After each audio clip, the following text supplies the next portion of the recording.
Speaking of which, I got a beautiful letter from my daughter yesterday. My daughter and I were talking, and I like to check up on the kids every once in a while, see if they're doing okay with everything. Mm-hmm. And I just asked my daughter yesterday. She was sitting down here. We just played kickball. She was sitting down here. I go, "How you doing with everything? Everything that's going on. How are you doing?" And she goes, I'm sad sometimes. And that always, as a parent, that always sucks to hear your kids say, your kid's very young yet, but my oldest is 10. The one that Patrick Melton made comments about, disgusting sexual comments about. Yeah, that's not only that, a guy who sent weird, creepy messages about a 14-year-old girl too. So yeah, I'm sorry. I'm not going to take moral indignation from someone who did fucking egregious things regarding children. You want to call me a certain name? I could call him a certain name. And it's the kind of files Adobe Acrobat creates, if you catch my drift. So anyway, I'm not going to take my P's and Q's and my moral things from people who like a guy like that, who talks like that sexually about children. A fucking creep, a weirdo. Again, they want to call me whatever. Mods, YouTube chat, get rid of them. Cast them out. We don't need them. But I asked my 10-year-old, "How you doing?" She goes, "I miss April sometimes." This is the one who cut April's pictures out of the one who was pictures. very, very upset about April. Yeah. The one who had the most of a bond with her. Yeah. And she said when she was good and she was around, she would take me shopping. We would go places together. And I really liked it. And I'll miss that. And we hugged, and it was nice. And I said, honey, I miss her too. And that shit yesterday, man, that was unfortunate. It was from 2.5 years ago. Mm-hmm. It's not valid. It didn't happen that way. And the people who know me know that, and the people who know her know that.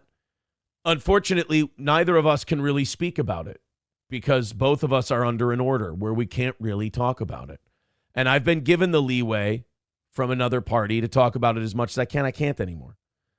I made a deal.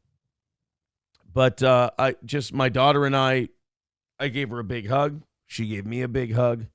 And, that's the kind of shit I'm working through.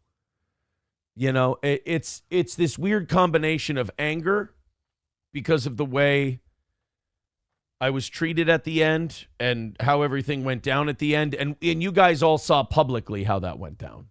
I mean, the arrest and that all became very public and kind of the life that was going on. And that the anger of that mixed with the beautiful thing that we had and the amazing life that we had together and how we, not just her, we threw it away. We didn't protect it. I mean, it was unbelievable. I mean, when we decided to start doing the things that ultimately led to our respective downfalls, we were doing so well. And that was our thought process. God, we're just so amazed. Let's try this. Let's do this. And it was a disaster, and it always will be. But my daughter then left me a note yesterday, and she left me some really cute stickers in it. And so you like hang in there stickers and shit like that. And she said, just Dad, I love you. I hate seeing you sad. She said, I just want you to be happy. I love when you play kickball with us. And she basically, in her way, said, I want you to stay away from the internet and I want you to be happy. And I said, that's beautiful. So that letter from my daughter inspired me to say, just cut these people loose. Fuck these vultures who are trying to kill you. Fuck these vultures who don't care about you, who don't care about the truth, who don't care about anything. Mm-hmm. But for some reason, having their fun on the internet, and having their fun on the internet is playing this game where they pretend to give a shit about someone they've said horrible things about for the last year and whose stated goal was to ruin her life and wreck her life and break her. And they did. And they did. As all of us around her tried to help, these people fucking broke her down with incessant harassment. They abused her. 100% those people abused her. Now they want to come and try to project on me and pretend that I did because of a 2.5-year-old text after a terrible fight. Fuck these people. They're monsters. My girl last night was asking me, she goes, you ever abused a woman in your life? I go, never once. She goes, that's all that matters. She goes, that's all that matters. Fuck these people. And I said, that's a great point. So guys, YouTube chat, get rid of them. We don't need them. It's Steel Toe. You love Steel Toe? We'd love to have you here.